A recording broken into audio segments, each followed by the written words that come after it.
excavated. See inside the street, living my truth. Hurt seeing mothers crying grief. From the valley of death to the highest peak, overstanding how far I came to acquire peace. I still drive. All right, welcome to Boss Code TV on the Boss Code Media platform. We got the man, the myth, and the legend, CORMEGA. What's up, man? I didn't know I was a holy trinity. What's going on, man? I'm chilling. What's going on, bro? I'm chilling, man. Glad to have you. Likewise. Listen to the album. We love it. Give us a little inspiration behind bringing the Realness II to the people. I think I did the Realness II mostly for the fans. I don't even know why I say I think. I definitely did the Realness II for the fans. It was fans who kind of brought the idea to my mind. You know, I might go on social media and they'd be like, "You should do a Realness II," and people just brought it up and I thought about it. I gave it some thought and I said, "Fuck it," you know. Right. What was the hardest part of going back in that space of the realness and trying to not recreate what you did, but create something new with the same concept? The hardest thing about making the Realness II was that the realness was so well received. Whenever there's a sequel, it's going to be extra pressure. Right. So this was the most difficult album for me to ever make. And I had to live up to expectations. And then another thing that was hard is that I grew as a man and as an artist. You know, when the realness came out, I didn't have any children. I was wild. I was still in the street. My mentality was different, the way I view life. I mean, I never even voted at that point in my life, you know? So I'm a different man now. So there were challenges from an artist perspective and also from a man perspective. And I don't want to be that guy that's a grown-ass man rapping like I'm a teenager or like I'm a young man. I'm not a young man, I'm a man. Right. So that was the challenge. Would people embrace what I was conveying? Would they accept it? Or did they still want that other Mega? Right. You mentioned the change in mentality. As far as like just music and your career, how does this new mentality help you at this level of the game? I think the new mentality helps me. I evaluate things more. I have a new respect for my artistry, my peers. So I think the new mentality makes me see life through a different lens as opposed to the way I've seen it before. It makes me think deeper. I like that. Let's just circle back to the beginning of Mega. That moment, that kind of point of no return when you decided rap music was what you were going to do, that you were going to be an artist. What was that moment like? How old were you? I don't know. Probably a kid. I knew rap was my thing. I loved rap. Before I fell in love with a woman, I fell in love with rap. It was my first love. Right. I wanted to be a rapper from day one. I was in a talent show and I didn't win, obviously, but I wasn't giving up.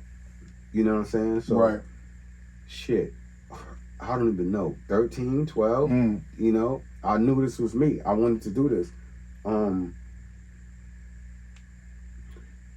You know, hearing rap is one thing, but being exposed to it, you know, you're at a park jam and you see MC Shan perform and the grace that he has when he performs,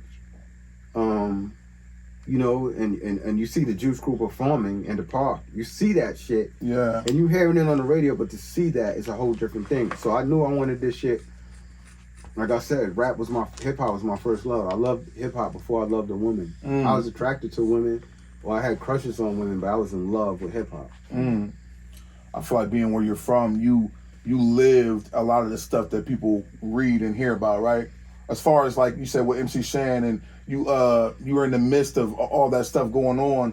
So instead of being a fan and hearing that stuff, you're actually seeing it firsthand. So that probably played a big role in inspiring you as well. Yeah, it did. But back then, there wasn't even that many rappers. So, and you gotta understand, like, Shan doesn't get the credit he deserves. Like, Shan was a phenomenal artist. He wasn't just, okay, he's a rapper and he's from the neighborhood. Like, Shan is really one of my top rappers. If you look at him in his prime and you listen to his music, his word structure, his lyrics, like, he was ahead of his time. So he he groomed me in some ways. You know what I'm saying? Yeah, yeah. Do you think having so many great artists in one area, because we talked about earlier, you rap on a very elite level, like master teacher, right? Do you think being from that area made you push further because you kind of had to be great?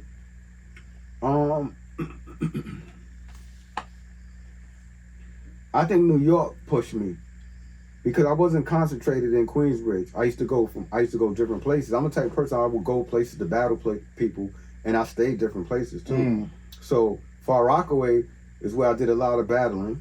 Also, I battled somebody in the fucking train station, in the train. I battled somebody at a movie theater. Yeah. Like, it was like that back in the days. Like, if you could rap, especially if my cousin Kareem was around, he'd be like, oh, you could rap? Hold on. And then he'll grab it. Oh, my sister Cheryl, she used to do that shit too. She used to be like, oh, you think you could rap? Hold on, let me get my brother.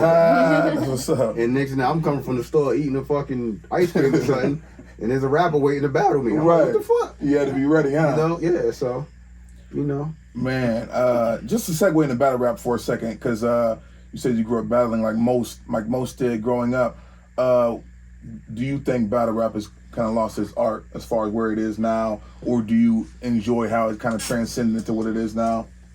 I don't think I'm well versed enough into it presently to speak on it. Yeah, I've seen some of them. I think I don't like the only thing I don't like now is the disrespect. Like the way some of these people be in each other's faces, like aggressive shit.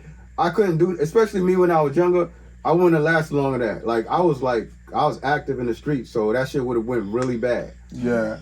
So I don't like that part. But as far as people being creative and competitive, hey, that's a beautiful thing. Go for yours. Yeah, I agree with you. I don't enjoy that in your face.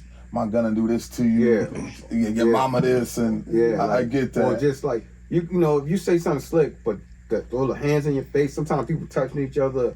Just, and certain shit is just certain disrespect is like crossing the line. So I don't know how they. Hey, if they could handle it, God bless them. Yeah. Let me ask. I gotta fill in here. The competitiveness and the wisdom you've learned as a new artist. Is there like a contrast between that? Like when you write new songs, like from that old you to the new you and the wisdom. You know what I mean? The old me.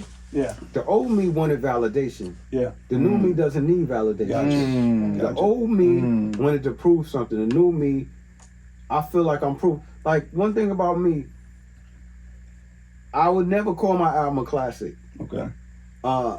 It's the public that determines what your shit is. You can make something think is amazing, but they'll say it's garbage. So if it's garbage to the public, your shit is garbage. Right. So the way that people love my albums is not me. Like my brother and my man Prince is here right now. Yeah. They both will tell you, I don't even know the words to all of my shit.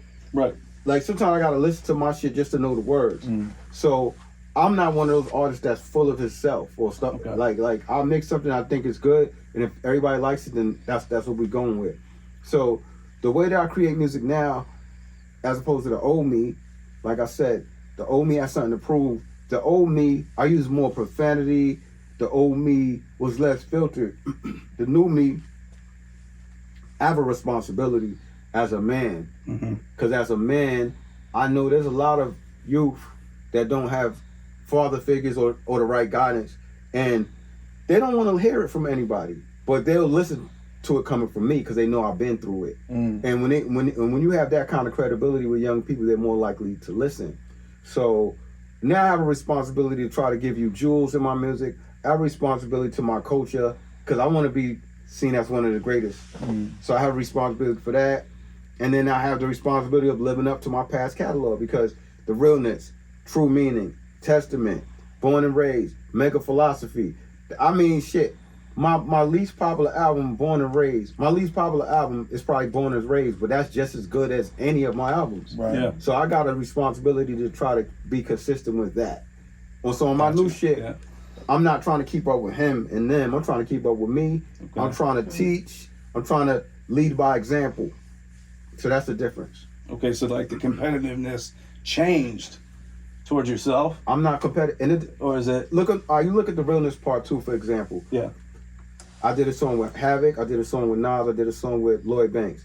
I didn't compete with none of them on the song. If you hear me flow on the song with Lloyd Banks, I was smooth as fuck. If you hear me rap on the song with Havoc, I just had energy because I wanted to be energetic on that beat. You know what I'm saying? And if you listen to the song with Nas, me and Nas have perfect chemistry. Right. So I'm not competitive. Right. Sometimes when you try to be too competitive in something, you kill the chemistry. You kill the beauty of it.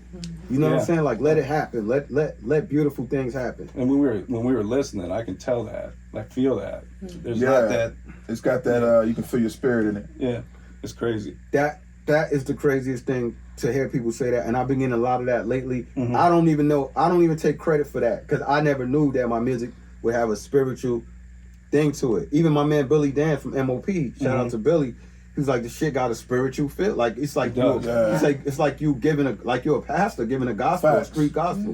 And I was like, wow, I didn't look at it like that. I just pour myself into my music because at the end of the day, everybody that's watching us right now, everybody sitting in this room, one thing for sure, we all have a date with destiny, and we're all gonna leave this earth one day. What footprints are you leaving in the sands of life? Right. Yeah. So my music, I'm not trying to just make a whole bunch of albums. There's way more artists. There's artists that got way more albums than me, but they don't have.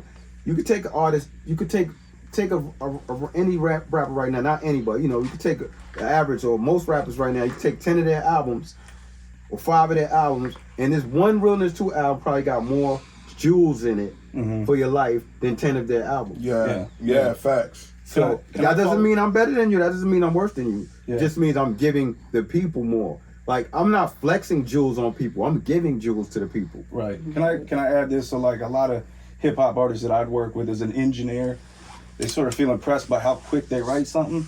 So when we was listening to your record, you was talking about how much time you take. And you and obviously there's a lot. I mean, like, you have to listen to this record over and over and over to actually hear everything you're saying. And can you like expand upon that and talk about like that process? Like, how long does that take you? I mean, I know it probably varies between songs, but you're actually sitting and spending time. It's not like, oh, this is a marathon, let's write this out. You know what I mean? Can you talk about that a little bit? Just that writing process? When I write, like I said, the impact that I want is, I want somebody to listen to that shit, and then maybe a few days later listening to it and they're like, oh shit, I just caught that. Oh shit. Or I want them to listen to it and be like, wow, then, you know, it's like you get something different from it. When you hear it, that's an intention of mine. Also, I want to be measured with the elites. I want people to hear this shit and be like, this dude is nice. Like, like, that's my intention. Not, oh, let me finish this album and I'm gonna put out another one in 3, 4 months and I'm gonna do another. I don't make inventory. Right. This is music. So I put my heart into my music. Sometimes life dictates how fast I write it. Like, if somebody pisses me off, like if I'm making a diss record, you notice there's no diss records on this album too. I was proud of that. Right. But if I made a diss record, depends on how pissed off you make me. If you piss me off, I could make a song in 10 minutes. Right. You know what I'm saying? And it depends on how detailed I want to be. If I want to be disrespectful and know real shit about you, then it might take a day. Cause I might do my research. Oh, let me put this in there. And I'll weigh whether I should put something real disrespectful. So shit like that. But I try not to do that. You know, I'm a mature person. Yeah. As far as lyrics, there's so many people that rap nowadays. So it's like, I want my shit to stand out. The Saga 2. I said, imagine coming from a rough environment, like a diamond in coal, yet to shine, then refined into a sight to behold. So when you break it down, and you think about it, a rough environment. A diamond is in a rough environment. Cold. Right. Imagine coming from a rough environment like a diamond in coal, yet to shine, then refined into a sight to behold. Once you refine something, it shines. If I refine my lyrics, they shine. Right. If you refine your skill, it shines. So it's stuff like that that's important to me. Like leaving jewels, leaving hidden messages in the music that people can apply to their life. and leaving stuff in the music that people could measure me amongst great ones. Yeah. As a growing artist, just going back to those lyrics, did you write poetry? I didn't write a lot of poetry until, you know what? I always wrote rhymes. I always was fascinated by poetry, and I always wrote rhymes. But now the reason why I really don't write a lot of poetry because my music is poetry. Yeah, facts. I just realized that. Yeah. Before I didn't. That's So, why I asked. I'm like, man, I wonder if you started to write poetry back in the day. if you listen to a song like Therapy, to ease the mind I analyze, between the lines I vandalize. I wrote that like it's a poem. Yeah. I'm complex like geometry, blessed like ganja be. If I die a lot of niggas, gunshots will honor me. I wrote that like a poet. Or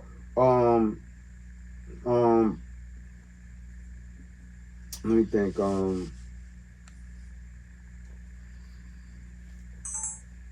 God, we trust the sustenance, but the substance wasn't covenant. A rose in concrete, grown in harsh streets, doesn't bloom in tumultuous boundaries. Crazy. That's poetry. Yeah. It is. It is. I was gonna ask you about that substance wasn't covenant line. Where's your mind at with that? I just got pushed. I Yeah. just got pushed. Sometimes I wake up in the morning and I just have an ill thought in my head and I rush to write it. Yeah. And because if I lose, there's been times when I've been, some of the best shit that I ever had, I lost. I had shit in my head. I had this one rhyme in my head that was so fucking crazy. And I was like, I'll write that shit in the morning. Then I woke up in the morning, I couldn't remember Gone. it. Yes. So fucking mad. Gone. So now when I get a thought, I write it down for fear of losing it. Yeah. Yeah. Me too. My notes on my phone, they're just pages and pages. You just wake up in the middle of the night like, oh my gosh, Yeah, hold yeah, on, let me yeah. put that in there. Go back to it like, man, thank God I wrote that down. And I write in my phone a lot too. If my book in there, I write. So sometimes, when you dealing with people, they have to understand who you are as a person, whether it's a friend, relatives, or whoever. Because some people might be like, damn, why you always in your phone? Yeah. They don't understand, like, I'm really at work right now. Right. I'm not in my phone. I'm not on the fucking OnlyFans or some shit. Right. You know what I'm saying? I'm not Yeah. bullshitting. Like, Scrolling through Facebook. yeah. I barely even use Facebook. I don't know how to use Facebook. The only reason I got Facebook is because people are so weird. Like once you become famous, even a little famous, you got to get your own shit because somebody's gonna take it. Like Yeah. the @CORMEGA Twitter is somebody else. What? It's not me.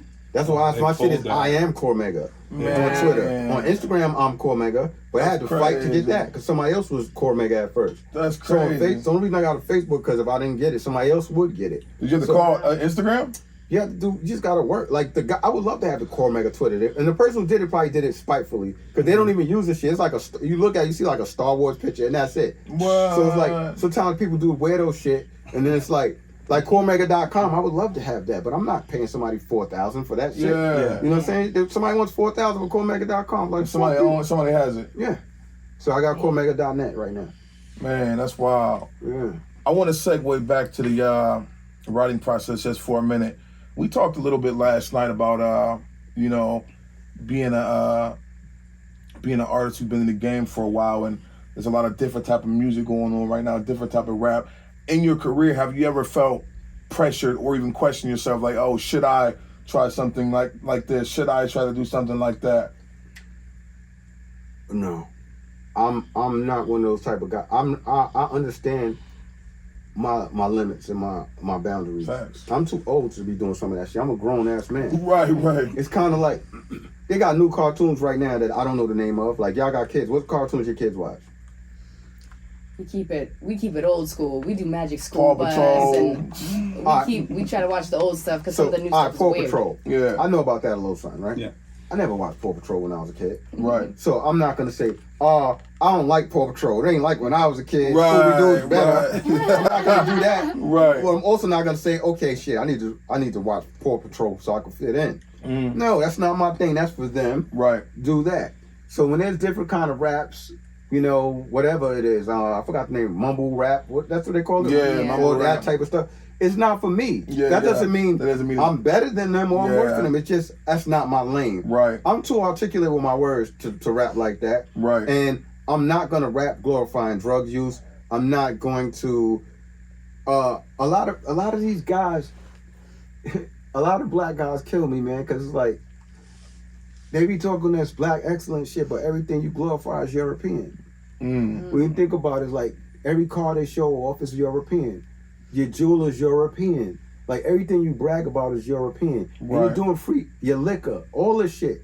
All we doing, now I say we because it's a genre as a whole. And this way it won't seem like I'm pointing fingers. All dudes is doing is free advertising for other people's companies. Yeah. A lot of these companies, they don't even got to do commercials anymore. Yeah. You're Because right. rappers, you know what I'm saying? Like, certain liquor companies, they got a free pass. Like, we don't got to do advertising. These rappers make us big. Right, without even asking them. You know what I'm saying? So it's like, I don't want to, I'm not giving nobody no free commercials. Yeah. Yo, I got on Adidas right now, and I got on Corey. I got on a Yankee hat because I love the Yankees, but I got on a Yankee hat because my man, a sneaker store called Sneaker Bar in the Bronx. I got this hat from that. My man owns that. You know what I'm saying? My man is Puerto Rican. You know what I'm saying? So he's trying to do his thing. So I'm supporting him wearing this. I'm killing two birds with one stone because I like the Yankees, but I'm supporting Sneaker Bar. Right. This is Corey.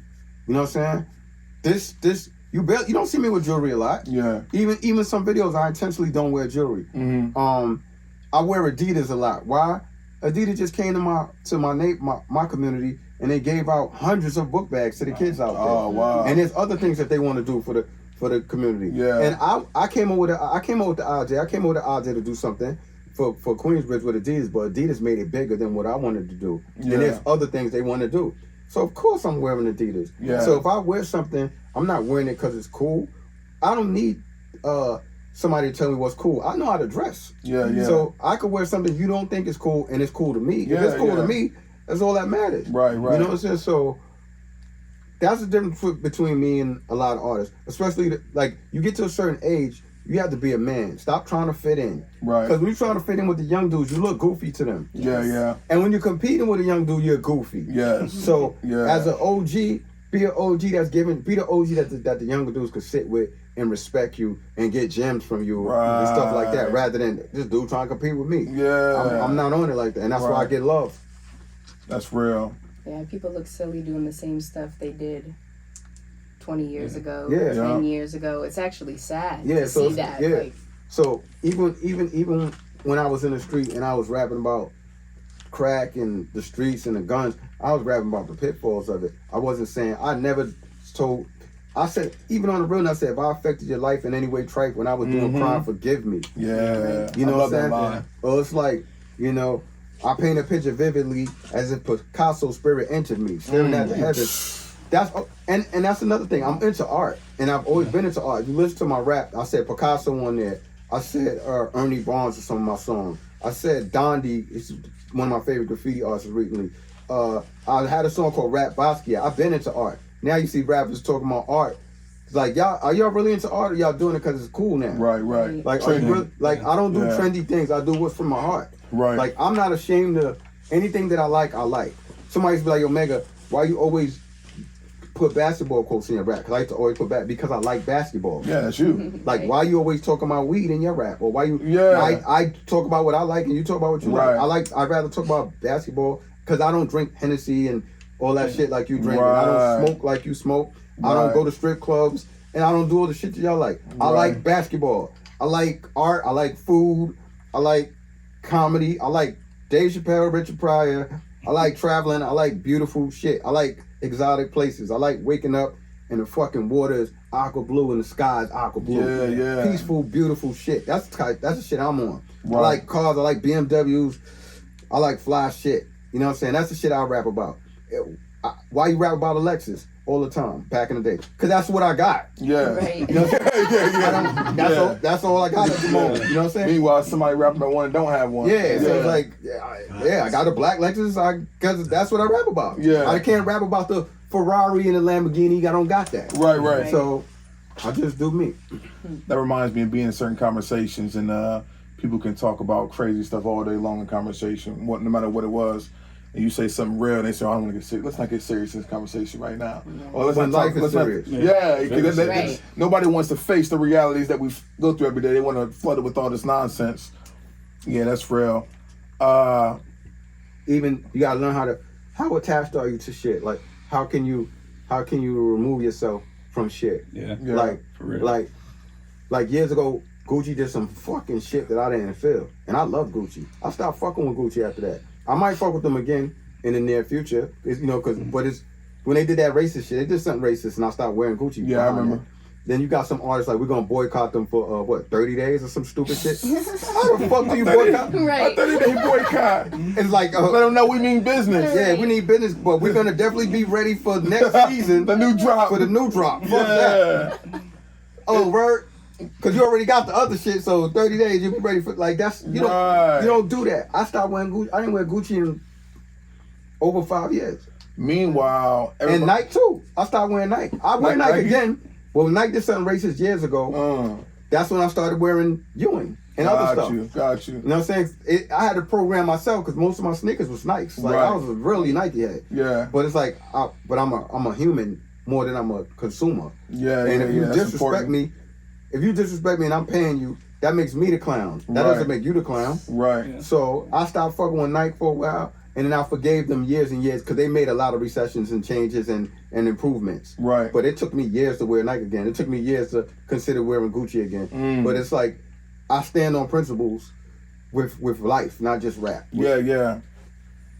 That's kind of crazy when you say that about the 30-day boycott and stuff like that. Or even a 60-day boycott. What the fuck is that? Because as a whole, people will sit back and then watch people get canceled, right? They watch these people get canceled for speaking their mind or for doing something against the system, and people won't fight for that or they won't rally behind that. But like you said, they'll do a 30-day boycott and then go back to buying Gucci again. 30-day Gucci fast. Yeah. 30-day Gucci fast. I don't believe in cancel culture. Yeah. I believe in correct culture, Yeah. correct people.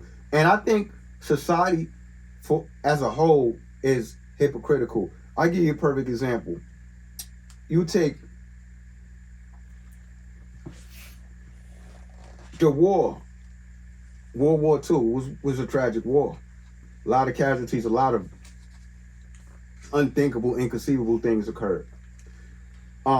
Everybody that was associated with the Nazis was hunted down, and most of them were executed, right? Except for the fucking scientists. The scientists were the ones doing some of the most fucked up, hideous shit. Yep. Right. Well, people ain't ready for that conversation. What happened to those scientists? Yeah. They didn't kill them. They utilized them. The information. Yeah. And they kept them alive so they could build weapons for other people. Yeah. So we focus too much on war and stuff like that. Even this conversation right now, it's dangerous. It's Yeah. sad. Speaking your mind is dangerous. Yeah. John Lennon was beloved until he started talking about anti-war. Yeah. And then all of a sudden he became on the watch list. Yeah. But my thing is, there's so much hypocrisy in society. Those scientists that was working with the Nazis, they created those chemicals. They had the blueprints and diagrams for destruction. Y'all should have killed them motherfuckers Man, too. that's crazy. Yeah. But y'all utilized them. Yeah. Because at the end of the day, some of these countries, they all have the same philosophies in certain things. You know what I'm saying? It's power and greed. Yeah. Power and greed. Even if you look at, if we talk about equality, then why is Africa one of the most exploited places on earth, and we don't talk about that? Right. Where's the and I'm not saying that because I'm a black person, Yeah. a person of color. I'm saying that as a human being. They have so many resources out there. Why the UN and other people don't advocate for, like, leave them be? Like Exodus. Everybody just get the fuck about and let them heal themselves. Y'all not ready for that conversation because y'all make so much money off of their coffee beans and their diamonds and their resources and this and that and this and that. And then when they drink, let's just say it became a desert and there's nothing there, then everybody would leave and leave. Yeah. Oh yeah, Right. you can have it Okay, back. see ya. So there's so much fucked up stuff happening in the world, and it's like we pick and choose what. I mean, we should be canceling fucking politicians. How many politicians lied to us during campaigns? All right, if you do this, we're going to help you with the schools. We're going to help bring money to these communities. And they don't. They line their own pockets.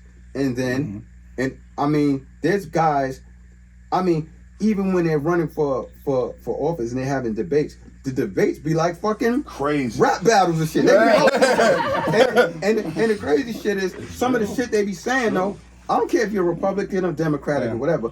I listen to everybody. Yeah. Everybody has some truth. One of the scariest things I heard in the debate was somebody asked somebody, I'm not gonna say no names because I don't want to get into the middle of that bullshit. Yep, facts. He said, "How are you able to afford a $7 million house on your salary?" That was a real crazy. That was a deep one though. I was like, ugh. So you look at some of these politicians, they come into office worth this, and all of a sudden a few years later they're worth this. Crazy money. Yeah. So They go in there and play the game. So it's like, come on, but y'all not canceling that? Yeah. We got votes. I mean, years ago, who was it? Gore? He was running for president. They found fucking mad votes floating in the water. Yeah.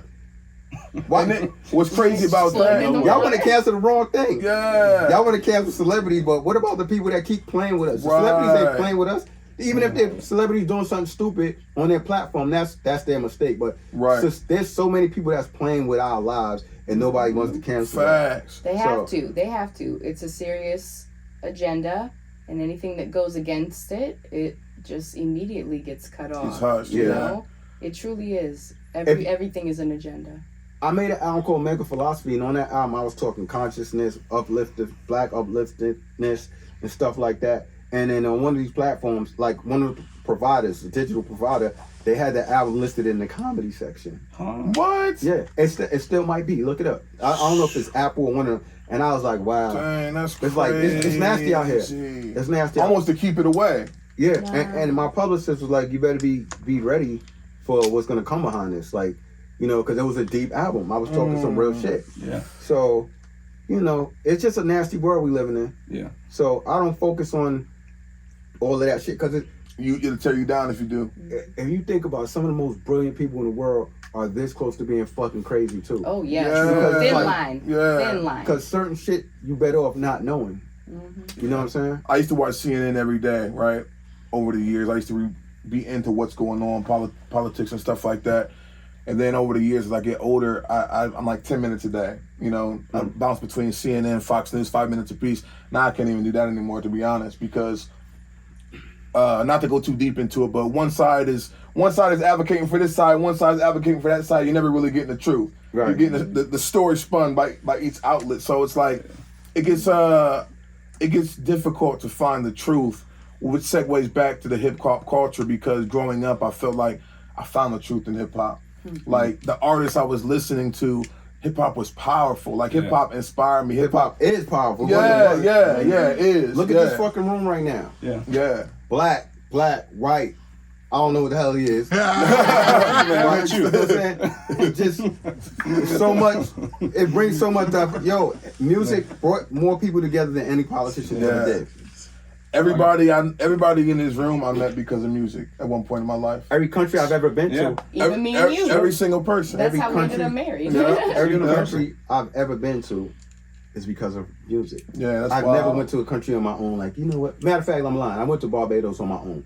But every place else I went in the world, and I've been around. Been to England, been to France, been to Germany, been to Austria, been to Australia, been to New Zealand, been to, I said France, been to Norway, been to Switzerland, Finland, fucking Man, that's crazy. Thatland, whatever. I've been to Brazil. Music brought you there. All music brought me around the fucking world. Yeah. And it introduced me to so many people and so many things and so many opportunities in my life because of music. Because of music, I'm able to transition into this Corey thing. This is a shameless plug. This Corey stuff. But, you know, I'm able to touch so many lives and so many lives are able to touch me. There's times like, you know, the fans touch me. Yeah. They don't realize that.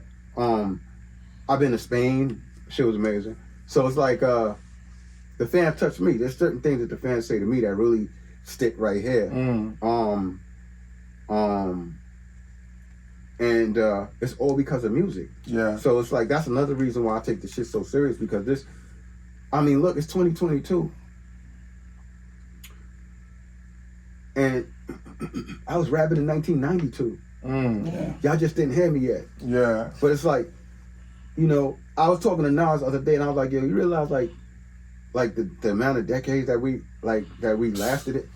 That this some rock star shit. It is. Like Yes. some Paul McCartney. It is. You know what I'm saying? Yeah. So the crazy thing is, like, we got the responsibility now of pushing the genre forward for our generation, because a lot of the older rappers fell off. Yeah. Or they're not passionate about it, or they're bitter. Yeah. You're bitter you can't be bitter about the money, because you gotta do it for the shit that you loved it for. When I first rapped, nobody paid me. Right. When I first rapped, when I was in the lunchroom and they was banging the table and I was rapping, I was passionate. Like if I went to a show, I opened up for Irby and Rakim when I was younger. You know what I'm saying? Me and Black Poet. That's dope. And when I got off that stage,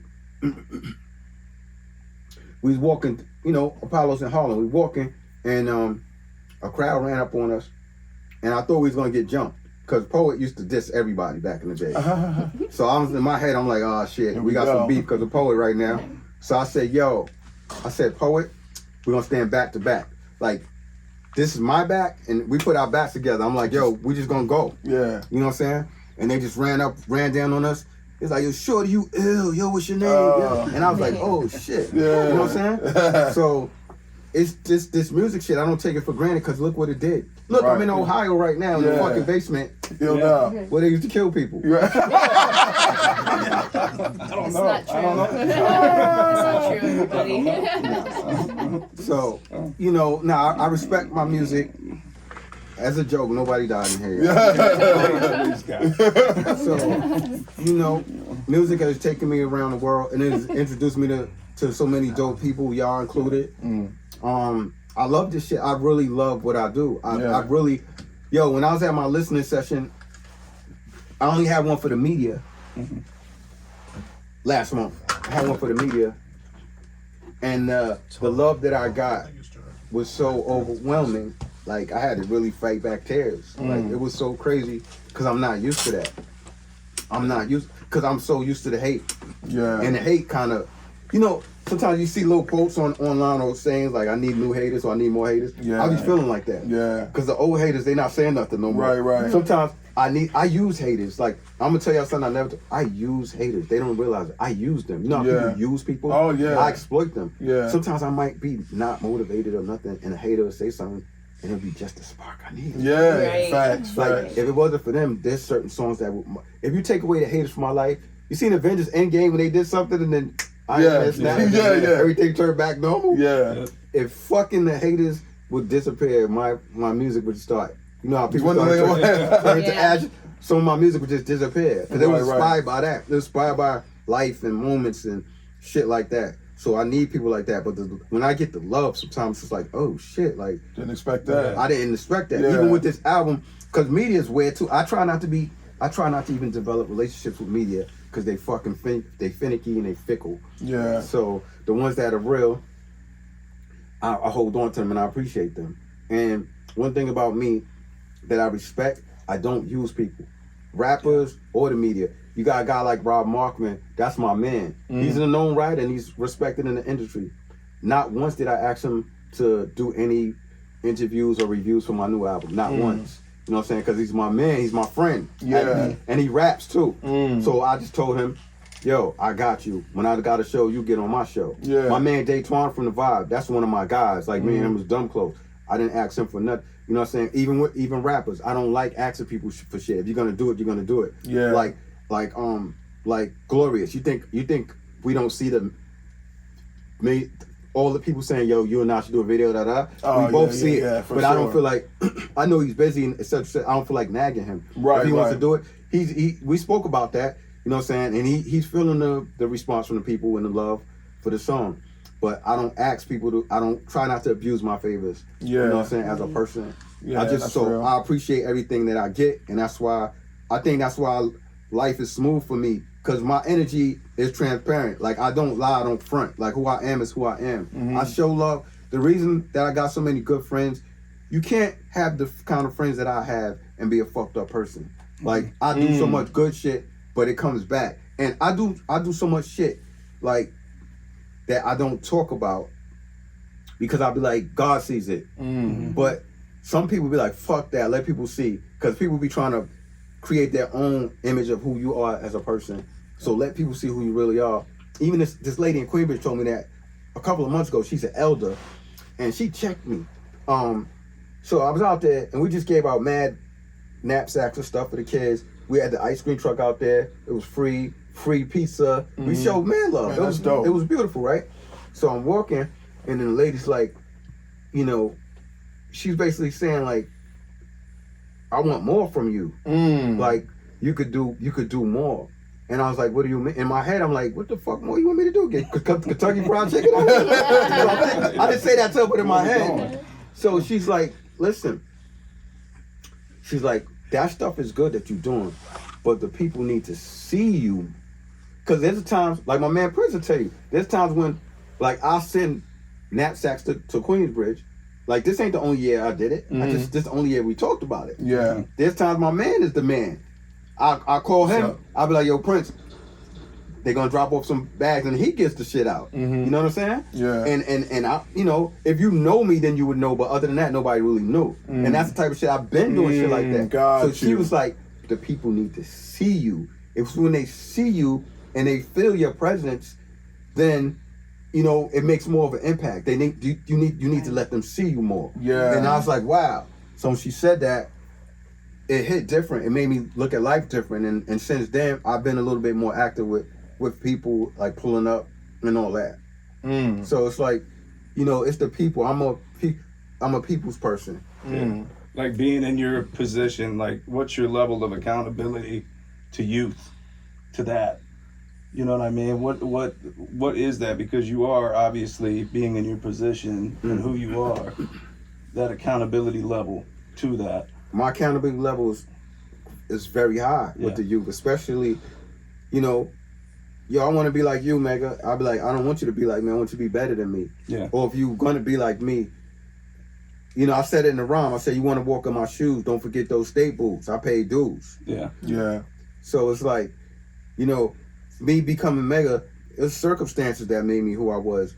I wasn't always a street person. I wasn't always a thug. I don't even like the word thug. I think the media turned that into overused, a way to say call you a nigga in a nice way. Facts. So I'm not a thug. When I was in the street and I was living that life, it was circumstance and environment that made me that person. But if you'd have had me in a different environment, say I was out here and I was in a better environment, I might have not been that nigga. Yeah. So